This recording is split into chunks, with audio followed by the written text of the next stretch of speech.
सोने की मुर्गी और लालची किसान। एक गांव में मोहन नाम का एक गरीब किसान रहता था। वह मेहनती तो था, लेकिन उसकी आर्थिक स्थिति बहुत कमजोर थी। एक दिन खेत से लौटते समय उसे रास्ते में एक घायल मुर्गी मिली। मोहन उसे अपने घर ले आया, उसकी देखभाल की और उसे दाना पानी देने लगा।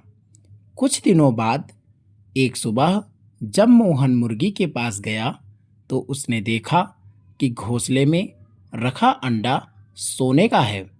पहले तो उसे अपनी आंखों पर विश्वास नहीं हुआ। वह अंडा बाजार ले गया, जहां उसे अच्छी कीमत मिल गई। उस पैसे से उसने अपने परिवार की जरूरतें पूरी की। अब मुर्गी रोज एक सोने का अंडा देने लगी।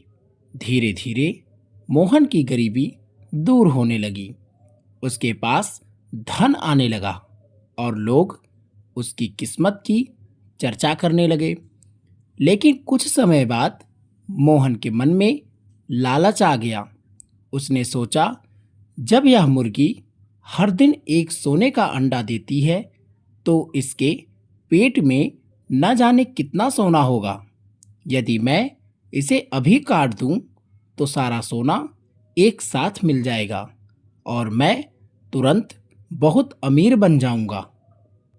लालच में अंधा होकर उसने मुर्गी को मार डाला। लेकिन जब उसने उसका पेट खोला तो अंदर कुछ भी नहीं था। वह बिल्कुल साधारण मुर्गी की तरह ही थी। यह देखकर मोहन के पैरों तले जमीन खिसक गई। अब ना तो उसे रोज मिलने वाला सोने का अंडा मिला और ना ही कोई छिपा हुआ खजाना।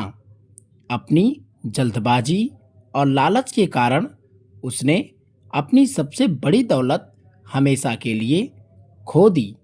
मोहन अपनी गलती पर बहुत पछताया, लेकिन अब कुछ भी बदल नहीं सकता था। उसने समझ लिया कि जो व्यक्ति धैर्य छोड़कर लालच करता है वह अंत में अपने पास की चीज भी खो देता है। उस दिन के बाद गांव के लोग इस घटना को याद रखकर अपने बच्चों को समझाने लगे कि मेहनत, संतोष और धैर्य ही सच्ची संपत्ति है। शिक्षा के लिए मित्रों, लालच का परिणाम हमेशा बुरा होता है। जो धैर्य और संतोष से काम लेता है वही जीवन में सच्ची सफलता और सुख प्राप्त करता है।